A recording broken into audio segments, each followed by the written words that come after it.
Welcome to the second episode of Redistricting Radar, our weekly show going over redistricting for congressional lines in 2022 in every state that has districts. We exclude the at-large districts, meaning we skipped Alaska. But this week we come to you with our maps for Arizona. Unlike Alabama, which we did last week, Arizona uses a fair commission versus Alabama, where you have the most common standard original form for redistricting, where the legislature passes the map and it's either approved or vetoed by the governor. But in Arizona, they use a commission. Just briefly to begin, I think we should discuss the structure of Arizona's commission, and then Eric's going to talk about the process they go through when they're drawing maps.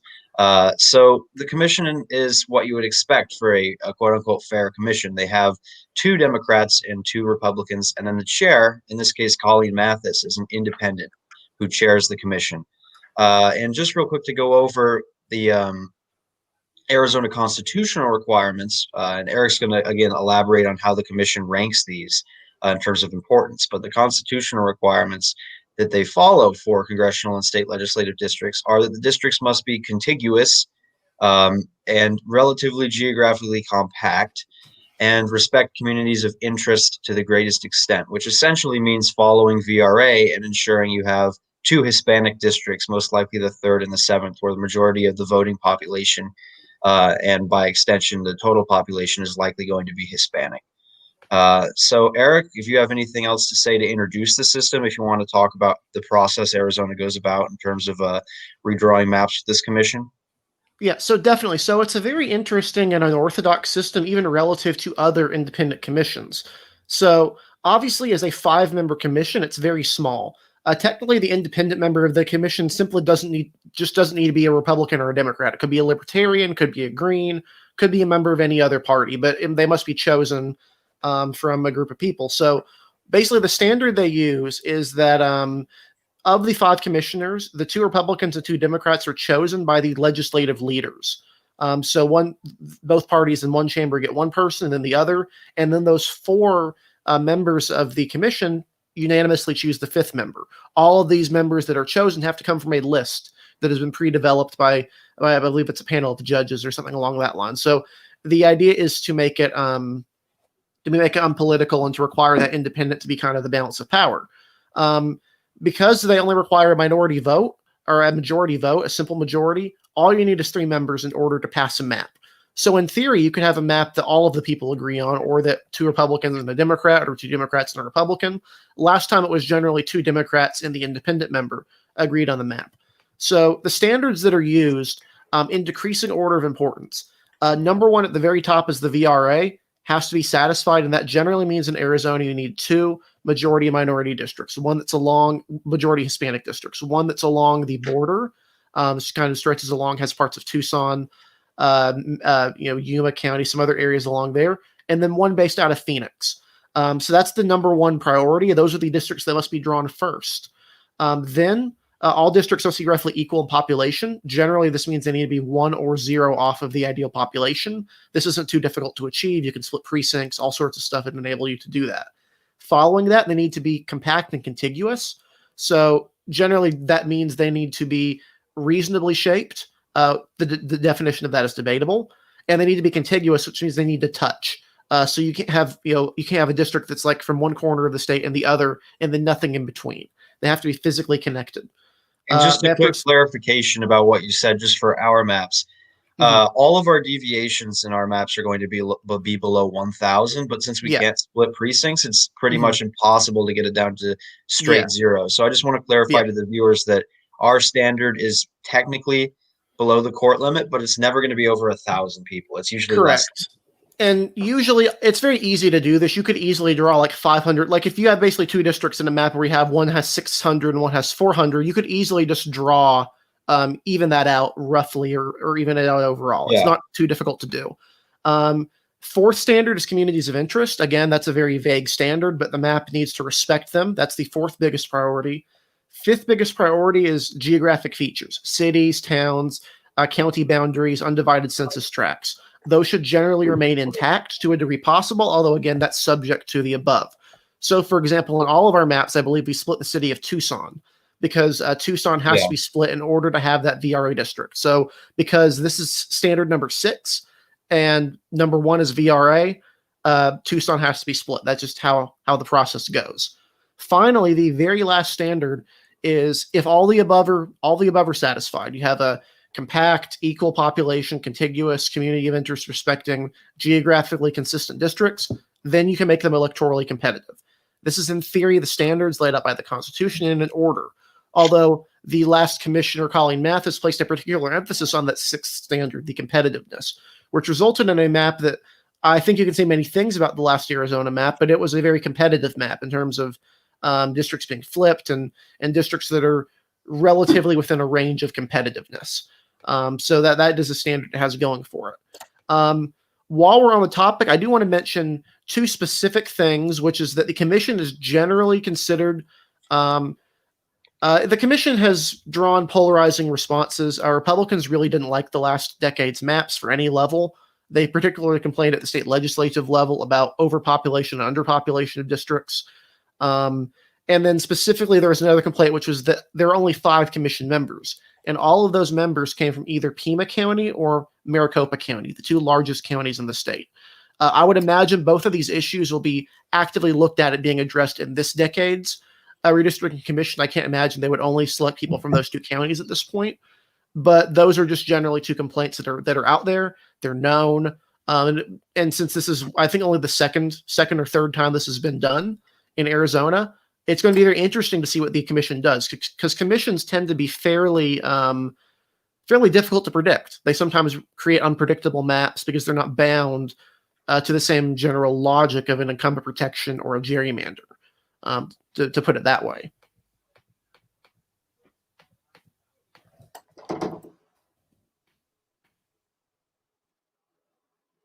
So overall, I'm going to go ahead and show a picture of the current congressional district map. This same commission standard applies for their legislative districts as well. So the legislative districts are drawn by this commission as well. So this is the current map of Arizona that was drawn by the independent commission in 2010. It was controversial at the time. Republicans really did not like it. They tried to impeach Colleen Mathis, the lone independent. This effort was unsuccessful. There was it was something along the lines of, basically the complaint was the Phoenix and Phoenix area in Tucson were represented, Adam. I may have misspoke there, but as you can see with this map, I'll zoom in a little bit. So the first district stretches along a lot of Native American areas, including this Native American area of Maricopa County. It's the most Native American district in the country, if I recall right. It has a very large percentage, although it's not a majority minority seat. Mm-hmm. And at the top of the district as well, there is if you scroll up on the map to the top of the first district, there is that little jut out into Mojave County. Yeah, but basically that's just a community of interest thing. And I think we did that on our maps because that one precinct there is 97% Native American. So I believe it makes sense to put it in 1 rather than 4, even though it looks kind of awful. Yeah, keep in mind, one other standard who people have to account for is not only the Voting Rights Act, but also Arizona's reservations. So I think this is actually very helpful as well. So if you look up this is going to be really simple. The Native American reservations in Arizona, the map of them is pretty clear. Most of them are concentrated around the border with around the border, the Four Corners area. So you'll notice this map right here if you take a look. These areas that are absorbed into the first from Mojave County line up very clearly with that Native American reservation map. So this was another factor people drew into account when they were doing it, is to include these Native American areas of Arizona. So the first, it's not majority Native American, not even close. It's like 25%, 24% Native American. Zooming in a little bit more, the 3rd and the 7th districts are the majority Hispanic districts. And keep in mind, with a majority Hispanic seat, you generally need to draw it to be a little bit over 50%. Just 50% plus 1 isn't probably going to be enough in terms of voting age population. So that's generally a factor that's been drawn here. The 2nd district stretches into parts of Tucson as well. It has Cochise County and parts of Tucson. It's also important to know that the 2nd district basically takes either white suburbs of Tucson to the east or majority white in to try and pack the Hispanic parts and the southwestern part of Tucson into the third. And that's what we Yeah. did on our maps, because it's pretty much impossible to get a majority Hispanic third without doing that to Yeah, Tucson. It's literally yes. impossible, Yeah, especially Tucson without an has to be extension split. into Maricopa County. And I Mhm. didn't do that extension. So Yeah. It has to be split. And actually, the portion in Maricopa isn't that Hispanic relatively. The fact that Arizona is gaining a congressional district actually makes it much easier to draw a compact map. So that's the third. The fourth district up here is the most Republican in the state. It's basically a Republican vote sink. It stretches into Yuma, which is one of the larger cities outside of Phoenix and Tucson and some of the other areas like Mesa and Chandler. And it stretches all the way. I mean, lots of desert. It's absurdly Republican, very safely Republican. It's currently represented by Pete Gosar, who's one of the members of the Freedom Caucus. I'll mention the representatives of these other ones as well. The first is represented by Tom O'Halloran, who's a moderate Blue Dog Democrat, former Republican. The second is represented by Ann Kirkpatrick, who used to represent the first. The third is represented by Raul, I might butcher the name, but Raul Rivera. Yeah, I said I'd butcher the name. Apologies, I'm not. I'm not great with Spanish. And then so that's what we're going through so far. Yeah. And if you zoom in, the other Hispanic district 7 is represented by Ruben Gallego. And that's far more Hispanic if you look at population numbers.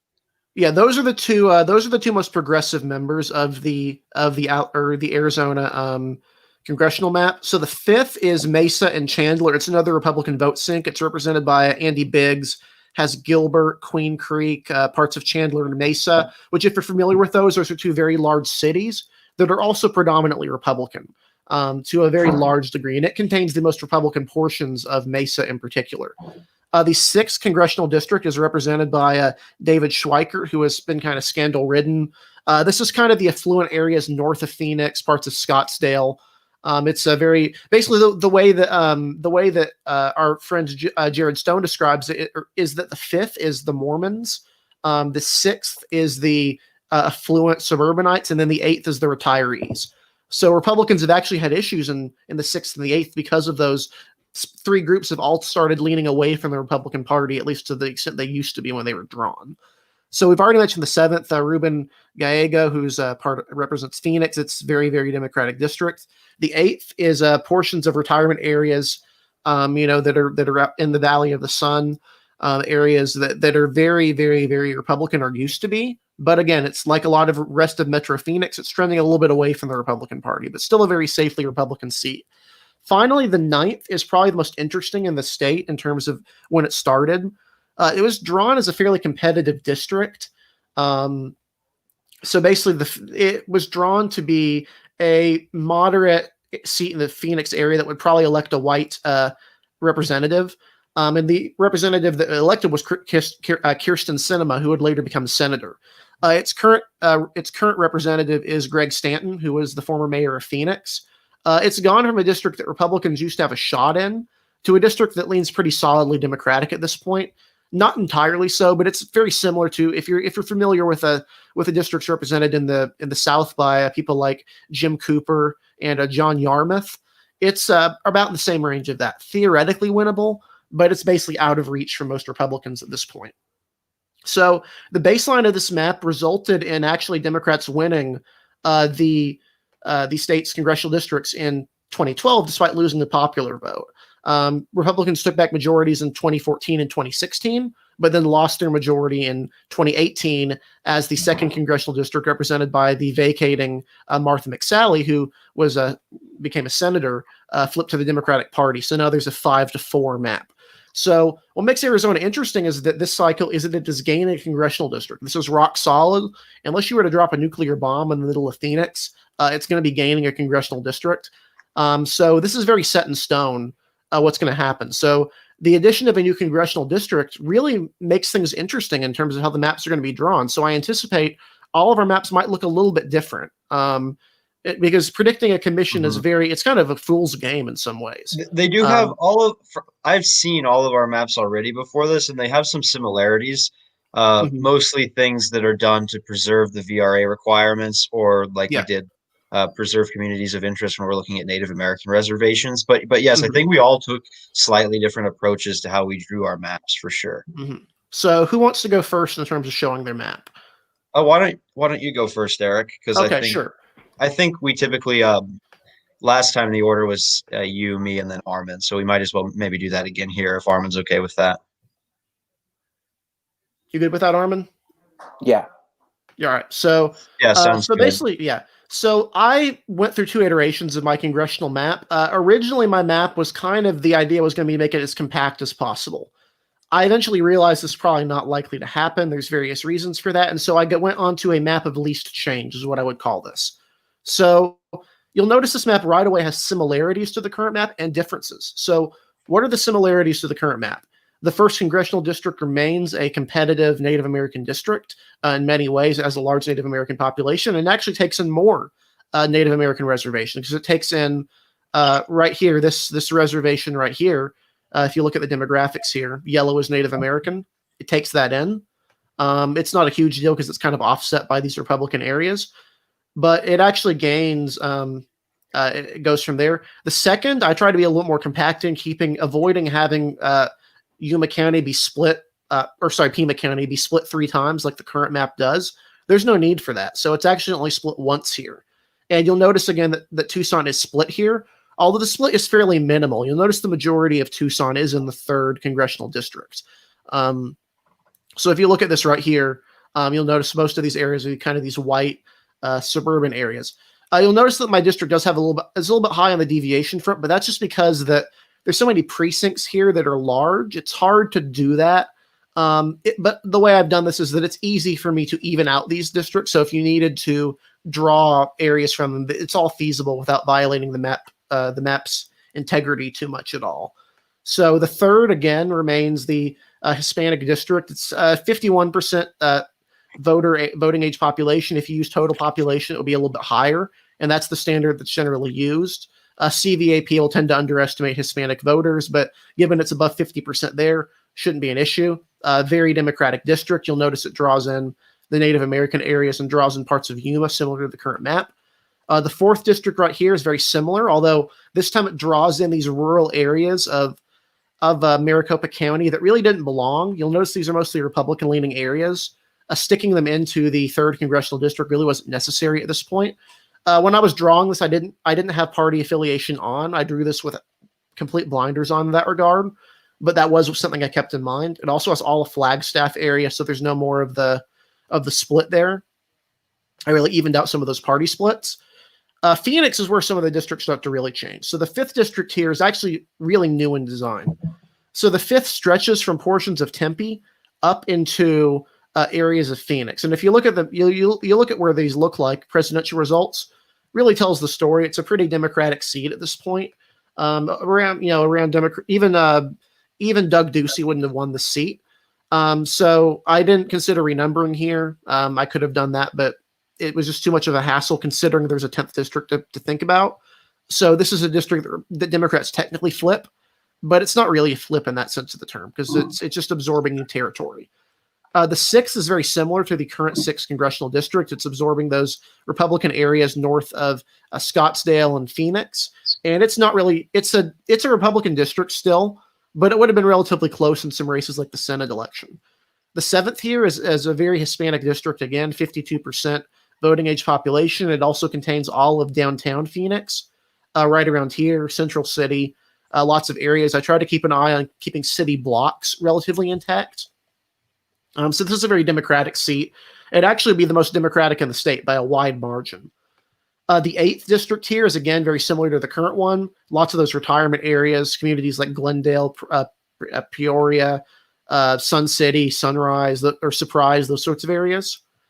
The 9th district, again, here is actually becomes much more competitive this time.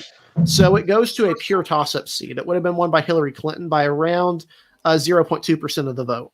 And would have been won by Doug Ducey and Kirsten Sinema. So relatively competitive. It draws in Chandler, which is a Democratic trending city, draws in the western portion of Mesa, Arizona, and also draws in these areas right here, which are theoretically part of Phoenix, but they're actually separated by this, I believe it's a mountain range right here. So I just decided not to include that because it really cuts off along the city lines. Then finally, the 10th basically takes the place of the new 5th congressional district. So it's really Republican. It's that Mormon area. It contains all of Gilbert and most of Mesa, around half of Mesa, and then parts of Pinal County, which is a suburban county that's associated with the Maricopa area. So this map overall would be a very competitive map, and I'm going to go ahead and show you what it would look like in some elections. So these are the presidential results, what the districts would have looked like in a two-party presidential race. You'll notice right here that Hillary Clinton would have won 4 of the congressional districts, while Donald Trump would have won 6 of them, so which matches with his statewide result fairly well. He would have also narrowly lost the 9th, but Hillary Clinton would have narrowly lost the 1st and the 2nd. So it really balances out. There's 3 congressional districts that both parties could reasonably compete in, the 1st, the 2nd, and the 9th. So that's the presidential results. What does it look like with the Senate election, though? The Senate election in 2018 elected a Democrat, Kyrsten Sinema. Well, if you're a fan of proportional maps, you're in luck here, because this district would have actually given Kyrsten Sinema 6 congressional districts. She would have won the 1st, 2nd, 3rd, 5th, and 7th, and 9th. And there would have been a ton of other ones that were fairly close too. What about the gubernatorial race? You're going to ask about that one. That was a landslide win for Doug Ducey, and accordingly, he wins 8 of the 10 congressional districts. 7 of the 10 congressional districts. So a pretty fair map overall. And finally, for one other race, the attorney general race, which was fairly close, if you want to look at it that way. This district would have gone, I believe, 5. It would have 1, 2, 3, 4, 4 Democratic districts, and then 6 Republican. But again, these districts are all fairly close, and they are fairly competitive. So that's kind of what I was thinking of when I do this map. And if you want to look at the advanced analytics, I'll show you the presidential race. DRA has a really cool tool, these advanced analytics, and it gives you an idea of how fair a seat is. So minority representation off the charts, 99, very proportional, about 80%. A couple of competitive seats, some compactness, and then there's not a whole lot of splitting. So overall, I think it's a pretty fair map in all regards. And I think it's probably a good case scenario for Republicans, although Democrats would have a lot to like here as well, because in a good election, either party could win 6 or 7 of the congressional districts even. So that's kind of what I went with. I think I'm fairly happy with how the map turned out. And I think this is probably going to be what the commission kind of goes off of, because for better or worse, the last decade's congressional maps are kind of entrenched at this point. And I think they've shown themselves to be fairly competitive. So I don't think the commission is going to rock the boat too much and radically change what the districts look like. I was actually going to ask you, Eric, if you had any changes on that map in terms of that you would explain to the viewers about incumbents currently and how it might affect the delegation as well. Oh, yeah, sure. So I didn't factor incumbency into drawing the map, and I didn't mean it that way. It was just since we typically cover how it would impact the delegation. In your opinion, how would this map? Definitely. So I don't want to go too quick here. So the first, Tom O'Halloran, as far as I know, lives in the congressional district. She should be fine. Ann Kirkpatrick, assuming she lives in Tucson, would be fine. Although Ann Kirkpatrick has no problem moving to districts before. She did previously in the last cycle move from Flagstaff to Tucson. So she would have no issue moving. And same thing with O'Halloran. If he was out of his district, he could just move theoretically. Yeah. Again, the last decade's congressional maps, they actually double bunked several incumbents. David Schweikert and Ben Quayle. Ben Quayle were drawn into the same district. And then also the Gozar was drawn into the same district as someone else as it's recalled to. So Tom O'Halloran, he lives in Sedona, which is in right on the border. Depending on which side he lives in, he should be fine. Although it would really just be moving across the border, and his location is right across the border. Ann Kirkpatrick, when she was elected to the 2nd district in 2018, lived 90 miles away. So, I mean, yeah. Keep in mind that the area I'm talking about is literally on the border between Cochise County and the county Flagstaff is in. So if he lives on the other side, it's really not a big deal at all. It's actually across County City, if I recall right. Paul Gosar lives in Prescott, which is in Yavapai County, which is entirely in the 4th district, so he's safe there. In the 5th district, obviously Andy Biggs he lives in Gilbert, so he would be moving from the 5th to the 10th. Although in hindsight, I would have actually changed the 10th and the 5th. I would have swapped those out. So really, that's not a redistricting numbering change there. That's just the way I drew things. David Schweikert lives in Fountain Hills, which is again in the 6th congressional district, so he's good there. Ruben Gallego lives in Phoenix. I assume he'd be in the same location because this is basically the same district he had last time. This is a little bit less Hispanic. Debbie Lesko lives in Peoria. That's in the 8th district, and then Greg Stanton lives in Phoenix. So he should be fine in that new 5th congressional district or in the 10th. The question would be whether or not he would. The question would be what basically which one he runs in. Does he run in the 5th congressional district, or does he run in the 9th, which he currently represents? I have no clue which part of Phoenix he lives in, or if he lives in the portion that's in the 7th. Either way, he could move. But unlike the last map, where again we're drawing realistic maps, we're not drawing fair maps. Politically speaking, it would be highly likely that he would move to the district where he would have no problem winning in the general election if he secured the primary nomination. Yeah. I mean, he would definitely. Stanton would have a much easier time in your 5th than he would in your 9th, considering your 9th is a toss-up seat. Mm-hmm. Yeah. So that's kind of the big thing there. Adam Trencher had a comment specifically about the Verde Valley, which apparently this was public feedback. Again, I can't respond to specific public feedback because I'm not there. I will say in the original map I drew, the entirety of Yavapai was in the Prescott, or was in that other district. So that could be again a thing to change, but again, this is just at a surface level from someone who's looking at the map. That's what I think would be relatively fair. What they're not relatively fair, relatively accurate for people to draw, something that they would probably be okay with. Because really, you're kind of locked into once you draw that the Phoenix area Hispanic district and the border Hispanic district, you're really kind of locked into what you can do. There's not a whole lot of possibilities to rock the boat outside of the Phoenix area. So there's no double bunking of incumbents here, so they get lucky in that regard, although that could possibly change, obviously, depending on who draws the maps. So and depending on the November elections as well, because David Schweikert's actually in a competitive race right now. Yeah, and he has some ethical scandals. He actually, because of the double bunking, he had to run against Ben Quayle. It later came out that he used illegal money to win that primary. And so he's facing criticism not just from Democrats, but also from Ben Quayle, who was rightly annoyed that his election was stolen from him, basically, because he was leading before that last-minute money dump from Swipe. And it was an incredibly narrow primary. He won 51-49. So yeah. But that's what I drew. I'll go ahead and hand it off to Harrison, I guess, to show his map, which is interesting as well. Yeah. Again, the specific things. It'll be very similar to California. If I were to go over every single area and why I chose them in a California map or a Texas map, we'd be here all night. But I could respond to that specific comment from Adam Trencher. So if I were to adjust the map, I would obviously go off of what feedback was given. And I'm actually curious, just addressing Adam's comment, because he brings up a very, very good point about that Flagstaff stuff there. And I know I also, like Eric, I did not include Flagstaff in the same district as the rest of as the rest of the county there in Yavapai. I did not include it with Yavapai County because it's in a county. But I'm curious to see, Armin, what did you do with Flagstaff? And I guess we'll go over this later. But do you know off the top of your head where you put Flagstaff? Yeah, I have my map here. Well, Flagstaff is in Coconino County. That should be in Ohio. Yeah, that's why I kept it in one as well. But yeah, Coconino. I said Cochise. That's I think you're. It's okay. I mispronounced Yavapai County as well, so it's fine. But Jerome is the only non-80% Republican. But again, it is it's a good point by Adam, and it's definitely interesting because I don't think any of us really knew about that before we made the maps. But geographically, at least that part of Coconino County is in the I think in the first on all our stuff. But I'm gonna share my map real quick and try and go through this pretty quickly so we can get over to Armin's map. Certainly some similarities to Eric's and to the current map as well, but also some differences, some bigger changes that I made. So we'll go through the different requirements there.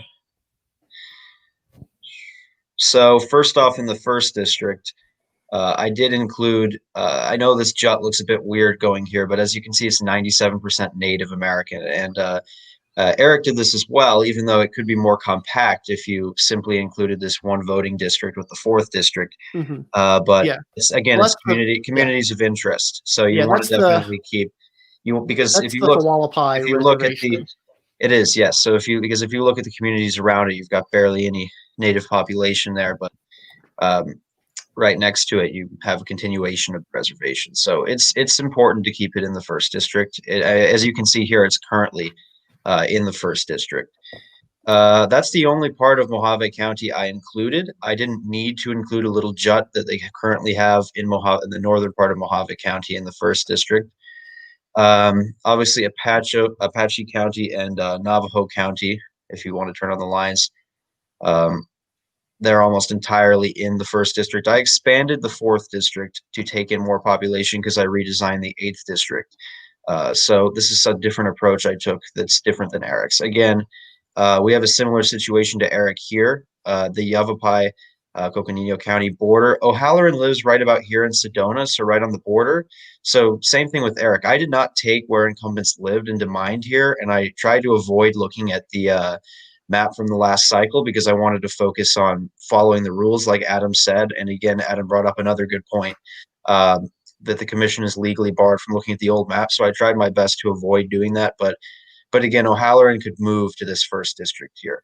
And in terms of looking at the first district on paper, the new first district that I drew, it is definitely impacted by the slightly expanded fourth. The fourth now essentially takes in all of Yavapai County, as well as a few portions of Coconino County.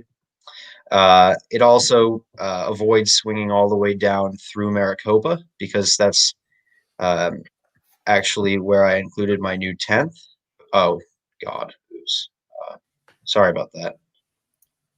Yes, so I included the new 10th there. So if you want to look at it on the baseline, part of it goes through Maricopa County, and then there's also a swing down if you turn on the county lights labels in Pena County there at the bottom. So it includes the eastern extent of Maricopa, as well as the northern part of Pinal County. So that, in a way, is something similar kept for this fourth district. And it's kind of hard to see with county lines, but this is not part of the fourth. I have it colored for partisanship. So that's actually the new 8th district if you look at the design there. But basically, yes, my 4th district is slightly expanded, and it takes in some of these more Republican areas in Coconino as well as Guia, which essentially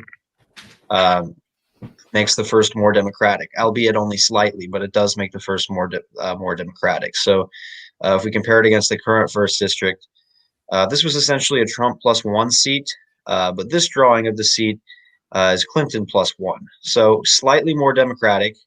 Again, in the 2016 Senate race, Sinema won it by slightly more. So this helps O'Halloran indirectly because it ends up being slightly more democratic. And by extension, it actually is slightly more Native American as well. It's 2% more Native American.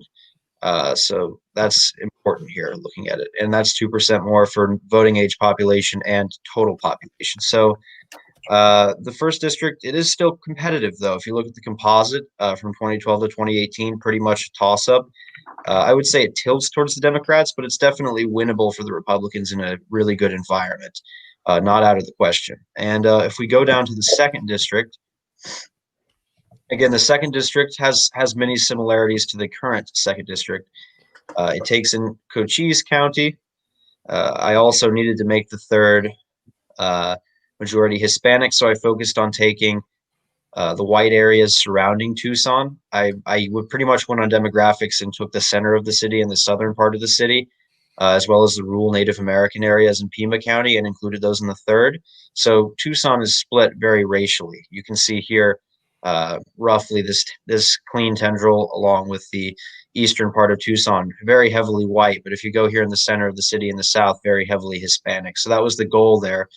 Because the third has to be majority Hispanic. And again, mine is pretty much the same as Eric's if we look at majority Hispanic. So the third here, Raul Grijalva's seat, it's 57% in terms of total population, but I believe Eric's was 50.9% Hispanic in VAP. So mine's very close to that. It's essentially 51% Hispanic. And I did that by including essentially the Hispanic areas of Tucson, as well as the Hispanic areas in Yuma. And to make it more democratic, I also included these two Native American precincts here because you've got the Native American reservation in the northern half. So I did that again as kind of a communities of interest thing. I'll go back to District 2 in a second, but real quick over here, I wanted to make this more compact, but we can't split precincts. So I think Eric ran into this problem as well. So it looks a bit jagged here. If I They're could very large. if Very I could large split, precincts. if I could split precincts, I would go for something less jagged like that. But that was also a problem on this map. So with DRA, you sometimes can only go as compact as it allows you to. But otherwise, if we look at the second, roughly the same. Takes in the more white areas of Tucson and the surrounding region and all of Cochise County. A major change that I did make was Santa Cruz County. And I took a lot of these majority white precincts, some of them heavily white precincts, and decided to put them in District 2 because I think they match District 2 more if you look at the electorate. And I included right here in Nogales, I included these heavily Hispanic precincts in the third, not the second. So I figured that I would look at the communities of interest requirement, and I made a new split here essentially to split the Hispanic and white voters to make sure they fit in a district where it matches the district's total demographic design if you look at it on that level. So moving forward, the 8th district would be Debbie Lesko's seat in most circumstances, and it is a safe Republican seat here. President Trump won it by quite a significant margin, near double digits, near 20% victory there. So fairly Republican once again. But I liked the design of the seat. I made it geographically larger, and I made it fairly compact. And it does extend to Peoria right here, which is Debbie Lesko's home. So if you look at the current map, I would say 8 was my only change. And what I did, as you guys would see, is I basically just shrunk 3 because I didn't need to extend 3 up into Phoenix because I could do, like Eric did, a majority Hispanic district without the tendril into Phoenix. And because I was gaining a new 10th district that takes in a lot of what is currently in the 6th district, I shrunk the 4th, shrunk the 3rd, and moved the 8 out to make it a geographically appealing, nice-looking big seat for Debbie Lesko. So Lesko would basically be fine in that seat. It's heavily Republican, and I don't think she'd have any primary opposition since she'd be living in the seat. Ruben Gallego's seat, the other majority-minority seat and the most Democratic district in the state, as you can see, it's about 11% to 12% even more Hispanic than the 3rd district. Obviously, no problem here. The boundaries aren't changed significantly. A lot like I drew that 3rd district. Like Eric said, the VRA seats have to be drawn first, so I just turned on demographics and made 2 seats that took in as much Hispanic area as possible to satisfy those requirements. So that is a good seat for Gallego. In my 9th district, which is Greg Stanton's seat, it remains a likely Democratic seat or a safe seat in a good environment. So Stanton would likely be fine. I don't know for sure which part of Phoenix he lives in, so I tried to keep the design relatively similar to the current district here. It's basically the bottom half. The upper half was cut off and moved into a new district. But 7 and 9, it's almost like I flattened them with an ironing pin because they're a lot smaller now in terms of height, but they are longer. The 5th district, probably the closest district to the current map. It's heavily Republican. And it's represented by Andy Biggs. Biggs would be fine. It takes in Biggs' hometown of Gilbert here, whereas Chandler is put in the 9th district. The other major change with the Maricopa County districts has to do with District 6.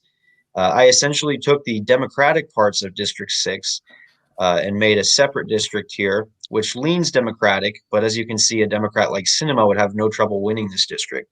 Voted for Clinton by 3.5%, but it's still theoretically a competitive seat on paper, although, again, it would definitely have a Democratic lean more so than the 1st and 2nd districts, which on this map are pretty much toss-ups. So then as I was saying earlier, I basically took the Democratic parts of the 6th and put them in 6th, and the new 10th district is much more Republican. So theoretically, if Schweikert survives 2020, if he survives his continuing ethics problems, then Schweikert could theoretically run here in this 10th district if he wanted to because it's more Republican, or he could lose his primary to someone else running here. The 6th district could elect any Democrat. Hirel, I can never say her name correctly, but Hirel Tipernini would run here if she loses in 2020, could theoretically win this seat. But yeah, overall, it is a map that meets all the technical requirements. I think it looks fairly nice. It does have a lot of similarities, except really the 8th district, which I think is unique on my map to Eric's map and the current map. And overall, it is pretty competitive. If you want to look at the statistics here, you've essentially got 3 safe GOP seats, 2 safe Democratic seats, and then you've got a seat that will typically lean towards the Democrats, and then 1 and 2 are toss-ups. So you basically end up having a 4-4 map where 1 and 2 decide the outcome. It's kind of like that. And in a really good year for the GOP, even though I would say they're both probably tilt Democratic, they could go Republican. So besides meeting the obvious requirements, I do think that this is a fairly interesting map in terms of being competitive, a lot like Eric's. And if we go for analytics here, minority right's pretty good, just slightly less than Eric's, probably because his 3rd is slightly more Hispanic than mine is.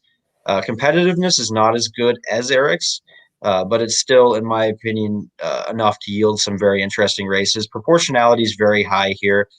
The deviation's relatively even and low across all the districts. Splitting is normal and, again, fairly compact here, at least in some regard. And obviously, they're all contiguous and they follow VRA because that would be a requirement. It would be more compact if I could split precincts here, get rid of that tendril there, and avoid communities of interest here. But VRA essentially, and VRA and balancing deviation pushed me to do some things that would make the map look a bit more ugly than I would have personally wanted. But again, there are some requirements that are higher up on the list. So it's important. I mean, VRA is the most important requirement, as Eric said. So that is effectively my map. I tried my best on it. So I think everyone, when they draw maps, they're going to have some good things, some bad things. So I'm 100% open to criticism. I know Adam's definitely going to have some criticisms, and that's fine. I'll look at his criticisms, and I'm actually like that because then it gives me some ideas for my future maps. So, so yeah. No, yeah, that was good. Yeah. I mean, I guess I'll show my map now. So, okay.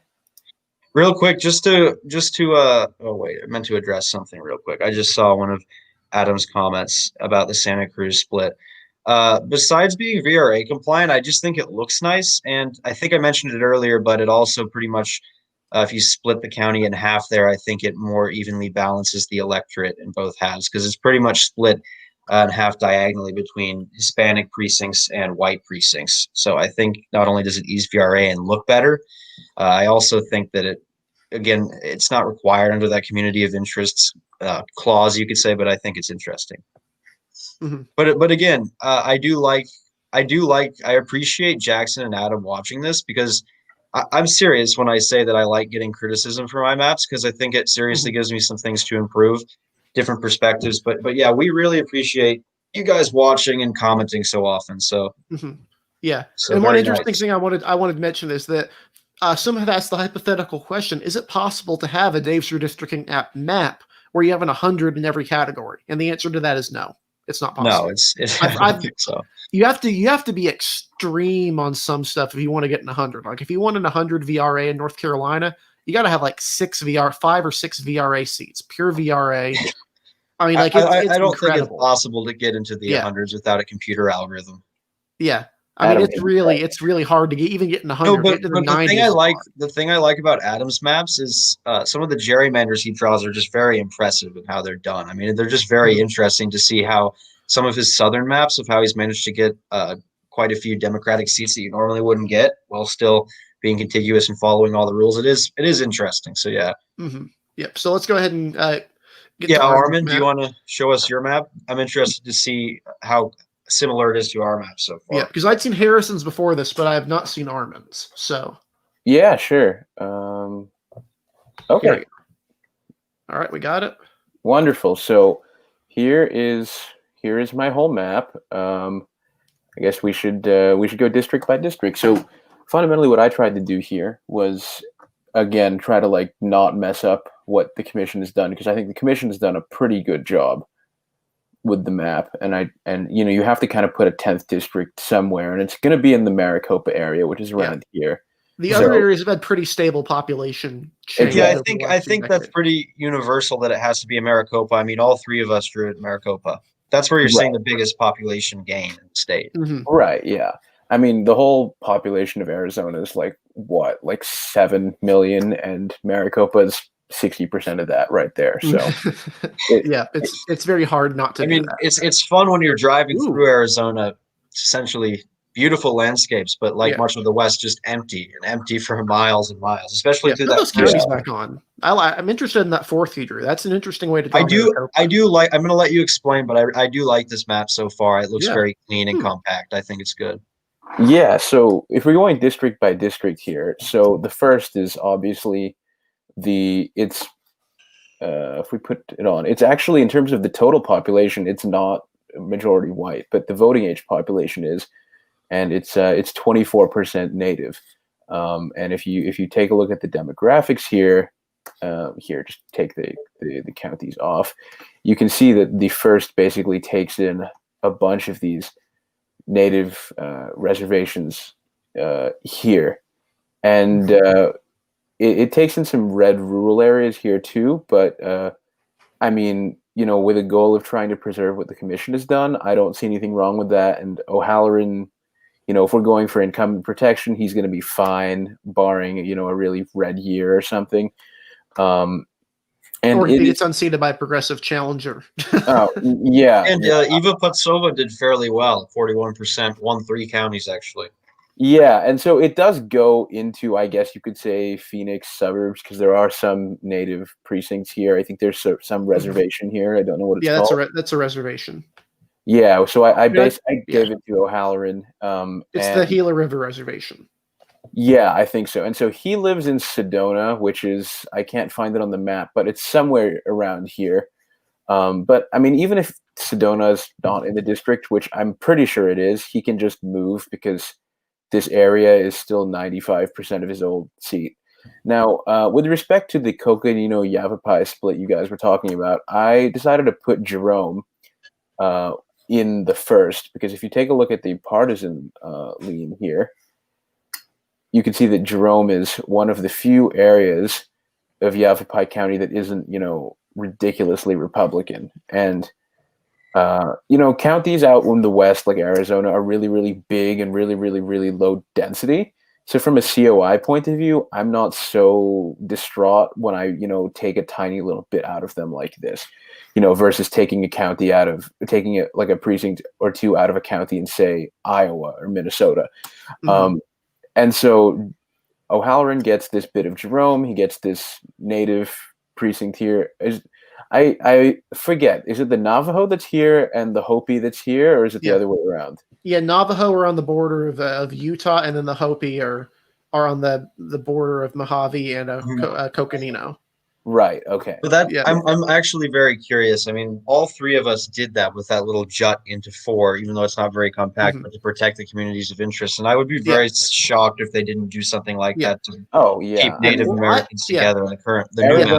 Well, I considered when drawing it, obviously I'm a bit more favorable on Native American issues than a lot of Republicans, but I considered the territorial integrity of the reservations to be sacrosanct here. I put that as kind of if it's like VRA is 1.2 would be don't split the reservations. So that was kind of my mindset. So really, you're kind of forced to do that because if you want to keep the Hualapai reservation, I probably butchered that. You have to keep that. You have to do that. It just you have to do it. Yeah, no worries. But yeah, so the first kind of just takes in all these native areas here. O'Halloran's going to be fine. Trump won it by 1 roughly, and Sinema won it by 5. So there's going to be some ideological cross-cutting there and some ticket splitting. So what you're going to get with 2 here is, basically a fairly similar district to the current one. And that basically takes in Cochise County, as well as a bit of Santa Cruz goes to 3, but a bit of Pima County, which is essentially all of the white parts of Tucson. Now, I could have drawn this better, but I was kind of pressed for time when I drew this split here to make 3 majority Hispanic. Yeah, I think it looks good. I mean, it's good. I like that we all took into account the VRA seats in the Native American areas. Well, yeah. So if you look at exactly where the line is, I mean, it goes pretty exactly into. I mean, I could have been nicer here and taken some more Hispanic precincts here, but I didn't look at it enough. But ultimately, it's a very segregated area if you look at the population. Although in terms of voting, they're actually pretty similar in how they vote. The white areas and the Hispanic ones. And you see that a lot in some of them, and it's not just in Arizona, but just in major cities abroad and around the country. I mean, you see a lot of white liberal voters who end up voting similarly to the minorities, even though they don't. In a way, the neighborhoods are kind of de facto segregated. Right. Yeah. So 2 is, I mean, this is a Clinton +4, Clinton +3, and Sinema +6 seat here. So again, and Kirkpatrick, who lives in Tucson, will be probably fine, especially because Tucson has some Democratic trending areas now.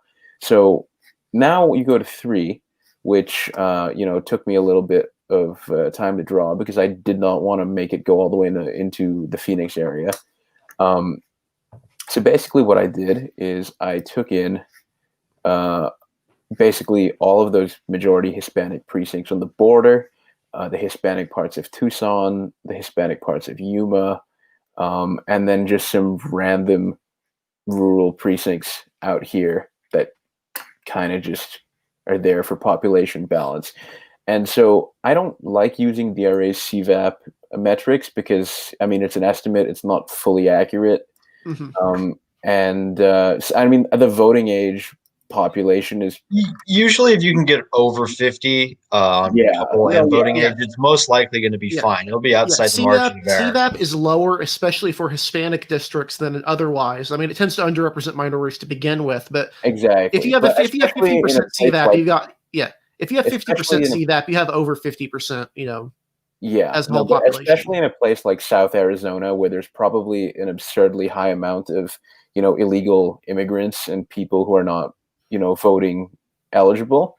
CVAP is probably going to be much lower than it actually would be somewhere else. You see that in Texas a lot. Yeah, exactly. So this is a Clinton +20 seat, virtually the same for Sinema. I guess you can see that the whites and the Hispanics are very inelastic in their voting patterns here. So I mean, Grijalva is going to be fine. I mean, there's no way they elect like a white Republican in this area. I'm surprised. His race was actually pretty close back in 2010 when it was a little bit of a different design. That's true. That is true. He had some really bad controversies about boycotting the state of Arizona. So and 2010 was an extraordinary year in terms of it being highly successful for the Republicans in House races. I mean, even in New Jersey, sorry to bring up the reference, but someone like Rush Holt, who was in an otherwise strongly Democratic district, he hadn't had a competitive race since 2000. Even he had a relatively competitive race given the district's leanings. I mean, so. Yeah. So over here now we move to 4, which is represented by Paul Gosar, who I guess many of you may know as the congressman whose entire family took out an ad saying not to vote for him. But he represents the most Republican district in the country, and as you can see, Trump won it by basically 40 points. So yeah, hell will freeze over before this district ever elects a Democrat. I actually love what you did with the Northern Maricopa split. I'm very interested to see that. That's so I think it fits. So Gosar lives in Prescott, and he's represented this kind of area forever. So there's really not much to say here. I mean, it's just in the South, it's the complement of 3, because I tried not to mess with that Maricopa County split where I could. And in the North, I mean, it basically follows the county lines except for this Jerome bit. So yeah, there's not too much to say about this. Okay, so moving on to 5, which is represented by Andy Biggs. This basically takes in the southern and eastern suburbs and exurbs of Phoenix. And so Biggs lives in Gilbert, which I honestly drew most of it into the 6th. There's one tiny precinct of it left in this 5th, but most of his territory he's represented he can move. And anyway, if we're trying to protect incumbents, it's probably better he moves here rather than stays here, because Gilbert, Chandler, Mesa, those are all going to get somewhat purple down the line. And as you can see, Trump won this by 23. Sinema won it by like 15. So he's going to be fine.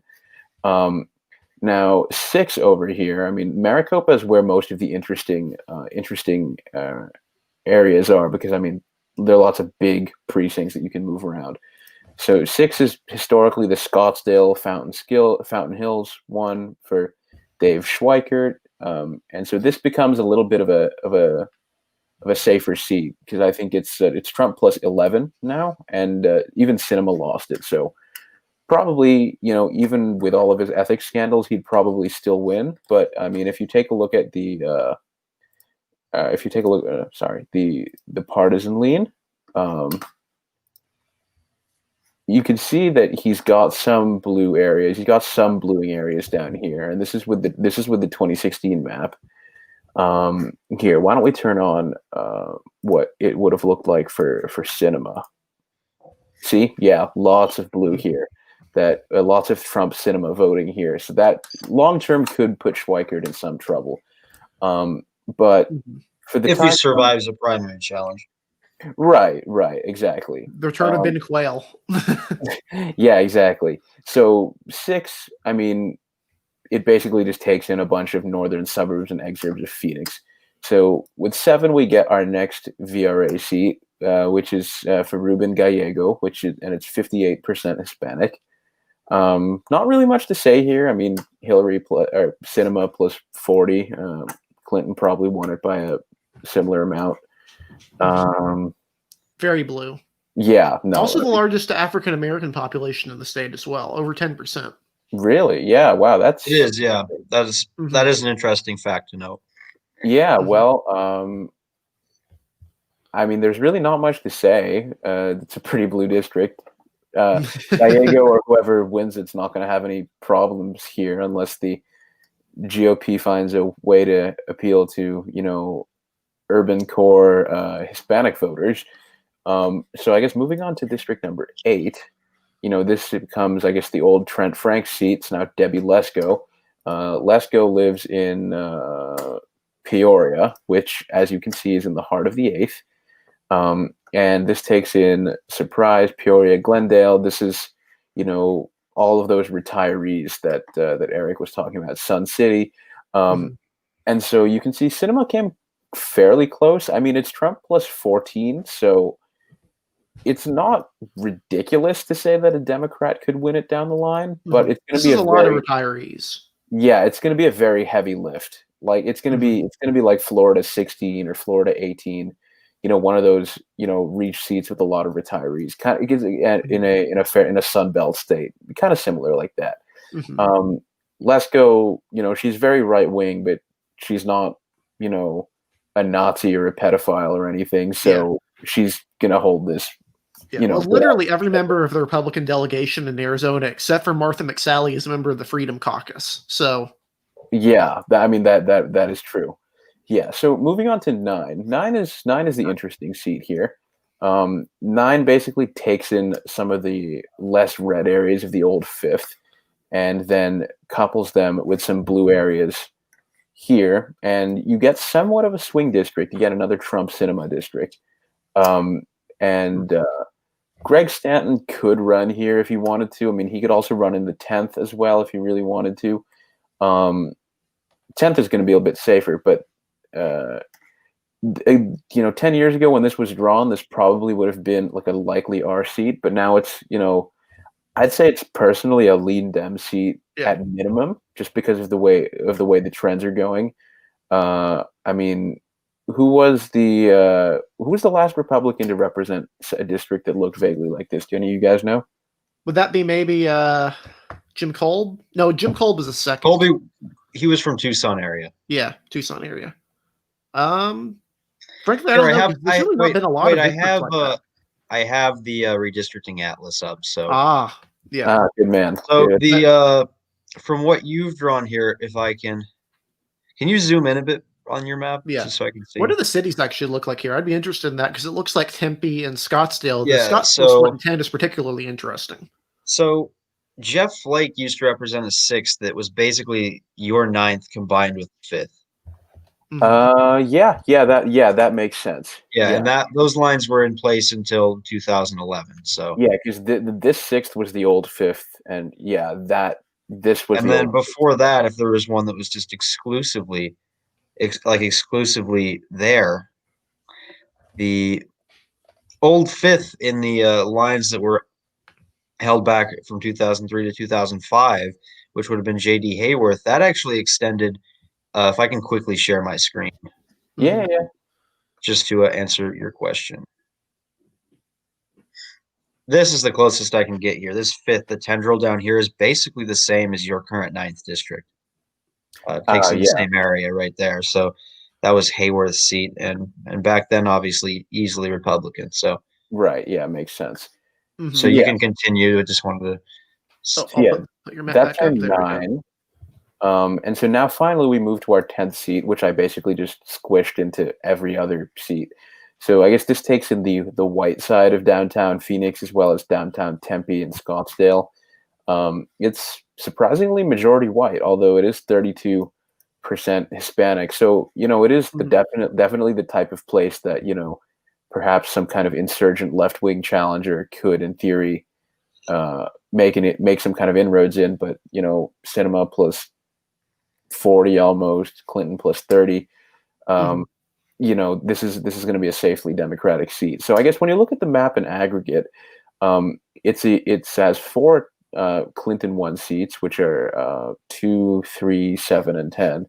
And then Sinema won those, but you add the first, and then you add the 9th onto it as well. So the first, the second, and the 9th, I think, which were exactly the numbers you used, Eric, are going to be the ones that are going to be reasonably competitive. Your 10th is very similar to my. Your 5th is very similar to my 10th, I think. Or no, your 10th is similar to my 5th. I should have swapped the numbers to be accurate, but yeah. I think we just changed the numbers, but yeah, if you look at the analytics here, you can see that obviously I didn't, go bonkers in any one particular metric, but does a decent job of minority rights and a decent job of proportionality and a respectable job at everything else. And in terms of advanced, I don't know what else this stuff does, but yeah, there's 5 competitive seats. So in theory, you could see an 8-2 map, but that would take a really big year. Probably, 6 is definitely probably a better get long term than 8, just because of the demographics of the area. But I think this is just one iteration of the maps. Arizona's not my strongest suit, but I think I did a pretty decent job at it. Yeah, I actually really like I think Jackson and Adam were joking in the comments. I actually like that putting in that area of northern Maricopa, northern and western in particular. The split of going up through that Republican portion of Maricopa to just stick in some of Phoenix is like kind of appalling to me personally. It just doesn't make a lot of sense. Wait, which one? It fixes that. In the old map where they had the third go through all the Republican area and then go into Phoenix. No sense. Yeah. It's not even needed. Yeah, exactly. These areas here are really red exurbs of Phoenix, so why would a Latino guy from the border area want to represent that? It makes more sense putting it in with one of the Republicans or with Gosar, which is just my 2 cents. But yeah, it is you had a lot of interesting stuff on your map as well. I think there's a lot of diversity there. The 9th is interesting because that area of Mesa used to be one of the most Republican cities in the country, and now that specifically the western portion has started shifting Democratic. The western portion of Mesa is now put into the 10th somewhat, but because if you can look at the numbers on the right of the screen, Hillary herself did kind of in a lot of these areas, but Sinema was the one who really kind of blew the door open in terms of getting these guys to start voting Democratic.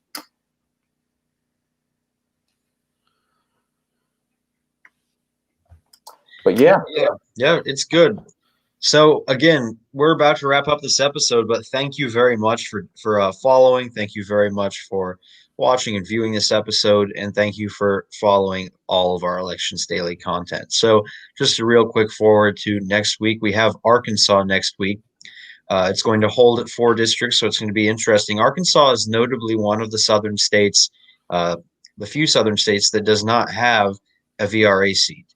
In fact, if you look at the southern states, it's the only one without at least one VRA seat, at least in the true South. So it doesn't have the population for it. Yeah, there isn't. Armin and I have tried, and I'm sure all of you guys have tried too. It's very hard to draw VRA seat. You can, but it looks really ugly. It looks very bad. So you can get maybe 40% African American. Maybe. Yeah, you could have an opportunity seat, but basically for Arkansas, we're going to be sticking pretty much with the norm, meaning that's probably not going to be the most exciting episode. But as always, we're going to try our best to make it as exciting as possible. But after that, we have California, which is going to be a haul. It's going to be very long, so we're going to have to go through our maps quickly and come with them ahead of time.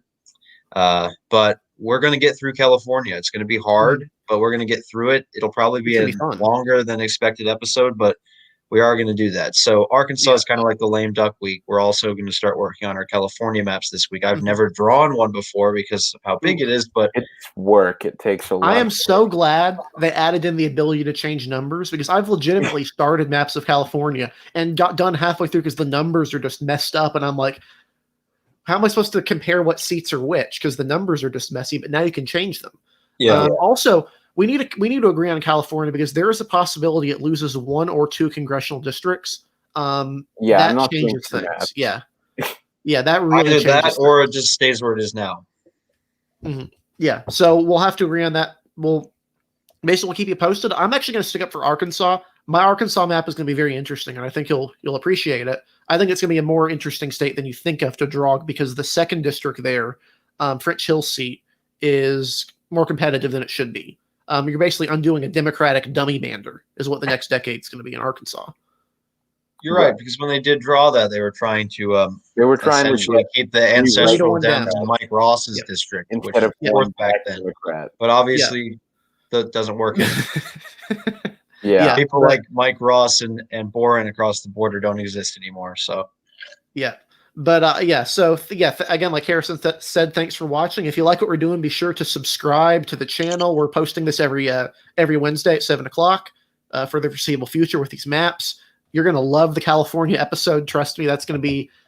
I'm gonna have graphs. There's just so much there. You're gonna have like a graph of all the districts, and it's gonna be crazy. I know Jackson's probably going to be a keen viewer, considering it's his home state, but we're going to see. And it's a commission state. Adam will probably be a keen viewer later on when we get to New York, because that's his home state. So the bigger states are always more fun. We're going to have some different districts. I know that for sure. Yeah, the fact that there are that many districts, there's no way we think of the same thing. So yeah. All right, guys. Well, thank you again, and make sure to tune in next week and the week after that for our California episode. So thank you for watching. Thank you to Jackson and Adam for being dedicated viewers and commenting. We appreciate it. And thank you to our other viewers who are just watching. Please like and subscribe to Elections Daily, share this, and follow all of our content whenever possible.